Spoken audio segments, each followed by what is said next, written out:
Tere kallid fännid, olen siis tagasi ja siin on hommik huugaega osa 3.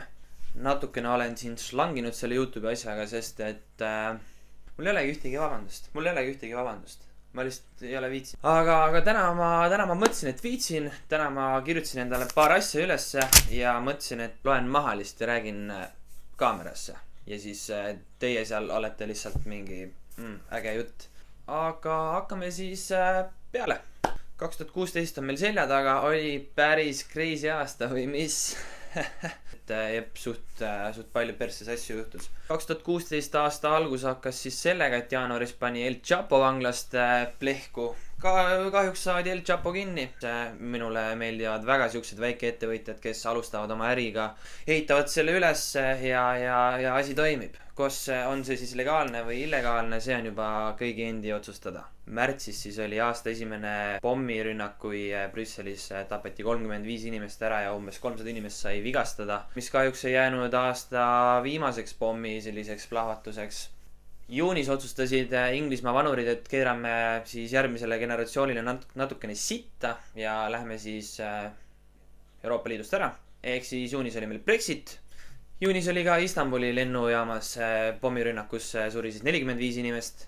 Juulis läks natukene positiivsemaks, sellepärast et Jaapanis toodeti siis viimane videokasseti mängija. Ehk siis see on nüüd selline tehnoloogia, millest meie lapsed loevad juba ajalootunnis või IT-tunnis või ma ei kujuta. No loodame, et nad vähemalt siis kuskil kuulevad, et kunagi meie tahtsime filmi vaadata, siis meil ei olnud niimoodi, et lähed Spotify's või mis lähed Netflixi ja paned sinna sisse.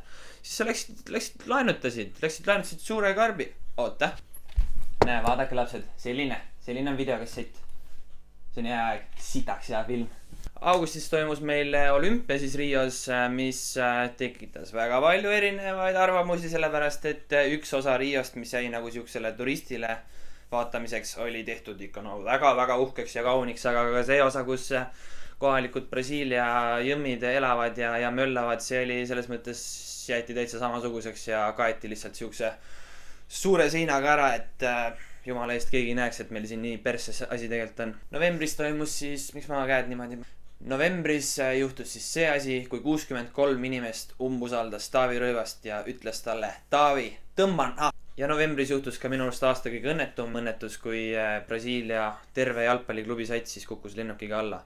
Minu arust on see aasta kõige kurvem uudis, sellepärast et see klubi suutis iga aasta siis tõusta ühest liigast teise. Ja lõpuks, kui nad jõudsid siis sinna kõige paremasse liigasse, otsustas jumal siis siukest fingerbussi mängida, et neil kukkus terve lennuk koos terve satsiga alla. Ja nüüd nad peavad mängima siis kogu oma noorteakadeemia peal ja kindlasti tuli sinna ka siukseid nimekamaid vendi ka, kes neid hakkavad aitama.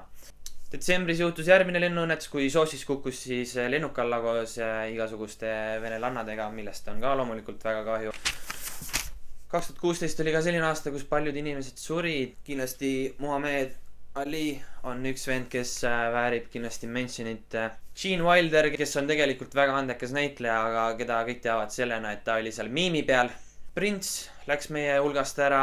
Kõik subscriberid, kes mul Marti Allikut viidiga tulid, kindlasti ei teagi, kes Prince on. Tema oli meil kunagi väga agar laulja. Hollandi fucking legendaarne jalgpallur, inimene, kes muutis jalgpalli taktikad selliseks, nagu nad täna on.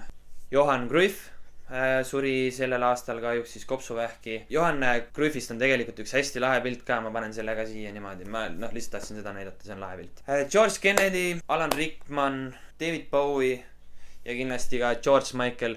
What are the fucking odds, et kutt, kes laulab siis kõige kurvemat siukest jõululaulu, mis on üldse kunagi tehtud, surebki jõuludel ära. Nagu vahepeal ikka mõtled, et äkki mõni asi on ikka plaanitud. Ja 2016 aasta minu jaoks lõppes siis selliselt.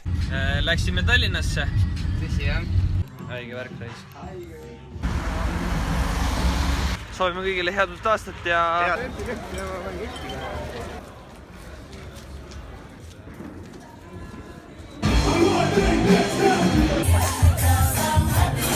Tänavad puhtaks. See on Raineri uus videoloog.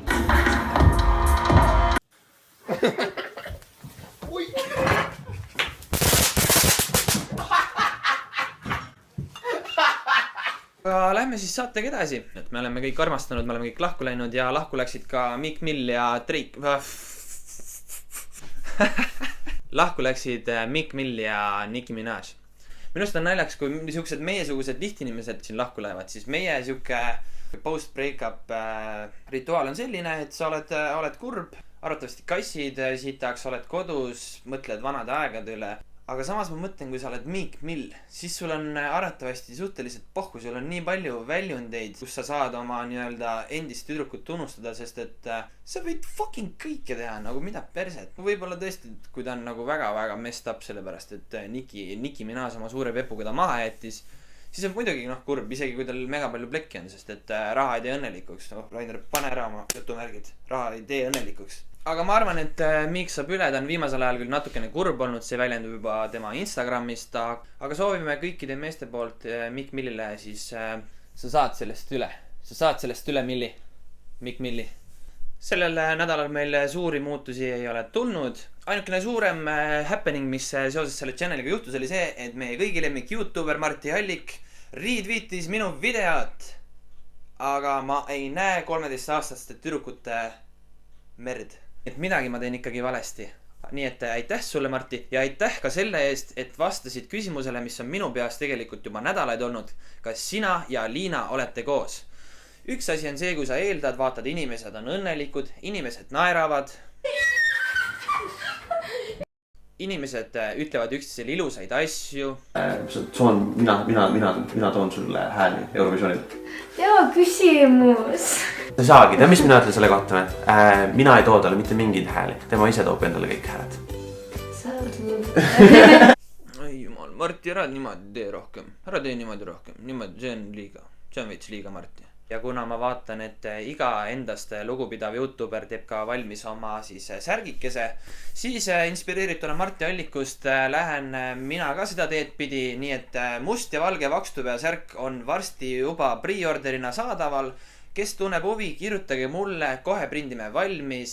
Ja ka järgnev uudis seondub sõnaga vakstupea, kui ma teengi. See on siis segment Vakstupea of the Week. Iga nädalal valime välja siis ühe venna, kes on niivõrd vakstupea, et temast peab täitsa rääkima. Ja meie esimene Vakstupea of the Week on siis Jaak Madison, kes on meil konservatiivse rahvaerakonna esimees, Riigikogu liige, nii et tema meil istub, vaatab vahepeal, vaatab ka, mis toimub, võtab puldi välja, vajutab jah, vajutab ei, vajutab ma ei tea, midagi hääletada, vahepeal ei tule kohale, aga samas küts makstakse kinni ja mingid hüvitisi saab veel, nii et ma võin passida küll seal.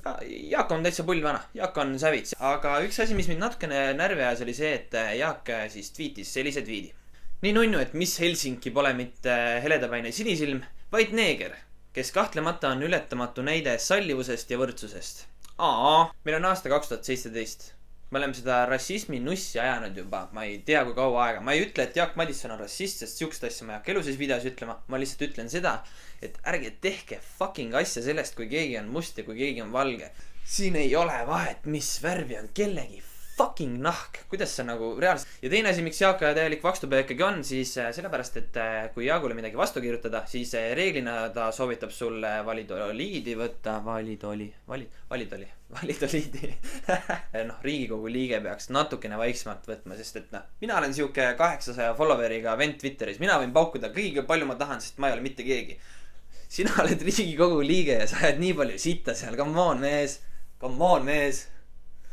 Nii, aga lähme natukene lõbusamate teemade juurde või lõbusamate teemade üle. Võtame jälle Eesti Twitteri ette. Seekord selle nädalane hashtag on meil siis raske elu. Anette kirjutab siin, et homme Essa tööpäev ja ma ei tea isegi, kus mu töökoht asub. Hashtag raske elu. Tead, see Anette ei ole vist väga raske elu, see on sinu tegemata jäetud töö. Kui sa tööle kandideerid, tööle saad, siis minu arust järgmine loogiline samm olekski see, et sa uurid välja, kus sa töötad. Detkrypt kirjutas, kui unustad lusika kööki ja pead kohupiima mingi joonlauaga sööma. Teate, mina ütlen päris ausalt, mina ei ole joonlauaga vist ühtegi toiduainet söönud. Võib-olla algklassides mingisugust muud sitta selle joonlauaga tehtud, nagu näiteks joonestamine ja siis selle pallidega igast sita loopimine. Aga joonlauaga kohupiima süüa. Ivo Tartust kirjutab, et mõtlesin, et hakkan esseed tegema ja ajalugu õppima, aga hakkasin hoopis filmi vaatama. No tead, Ivo, ma ütlen päris ausalt, ma arvan, et see on siuke prioriteedi küsimus, et jah. Kristi kirjutab aga sellisest raske elu asjast, mida minul ei ole kunagi juhtunud, et ütlesin emmele, et ta piider peast ja ta viskas koniga mind. No see on selline, ma tunnen, et siuke, üks viskab koniga, teine ütleb piider nagu, et ema peab nagu austama, aga tütart nagu koniga ei ole ka ilus visata, nii et ma arvan, te olete mõlemad süüdi ja teil on mõlemal rasked elud. Ma loodan, et keegi pahaseks ei saa. Ja hashtagi eest aitäh mu sõbrannale Marlenile, kes on ka muideks ainuke inimene, kes on julenud Twitteris siis 5 miinusele vastu hakata. Mina kui siuke Lääne-Virumaa kohalik ei hakka vist midagi halba 5 miinuse kohta ütlema. Ütlen lihtsalt nii palju, et mina sinna laivile ei läheks. Ma parem teeks kodus niisama miskit, niisama mängiks Fifat või ma ei tea, teeks midagi muud. Ja soovitage mulle järgmiseks nädalaks ka mingit hashtagi, mida Twitteris vaadata. Soovitage mulle jututeemasid, mida kajastada ja niimoodi see saade käib. Saate mõnusalt ütlen teie nime siit suust välja ja kõik on jumala õnnelikud. Selles mõttes, et tore on ju koos midagi teha. Aga pange like. Like'id tähendab mulle selles mõttes kõige palju, see tähendab mulle kõige palju. Like'idega on tegelikult selline lugu, et mida rohkem te mind like'ite, seda rohkem on võimalus, et minu video satub inimeste, eestlaste YouTube'i lehele. Ja siis nad vaatavad, hommikuga 3, mis sitta see vend ajab, päris lahe vend. Ja siis panevad like'i, siis on mul sitaks like ja siis on mul sitaks vaatamisi mingi aeg, siis Elion helistab mulle. Me anname sulle drooni, palun tee sellest review ja me anname sulle iPhone 7 Plus, palun tee meiega diili Huugaja, palun Huugaja. Ja lõpetuseks ma see nädal mingisugust soovi kaasa ei anna. Aga ma olen alati mõelnud, et need YouTuberid, kes videosid teevad ja panevad kuskile videosse keskele, et näe, vaadake, mu sõber tegi selle video, vaadake, siis reaalselt mitte keegi ei lähe vaatama. Kui te selle video ära vaatate, minge vaadake mu sõbra Harli tehtud väikest V-loogi. See ei ole nagu V-loog, see on pigem siuke, see on kihvt selles mõttes. Hea tee, kus palju tuleb.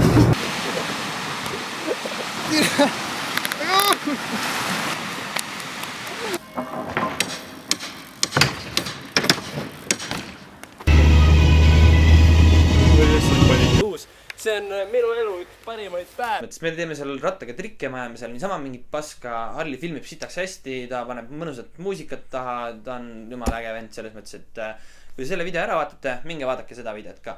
Nii et jah, pange like, pange subscribe või mingi. Nii et jah, pange like, pange subscribe, tehke mis tahate. Mul on suhteliselt pohhu. Kohtume siis, kui ma viitsin midagi teha.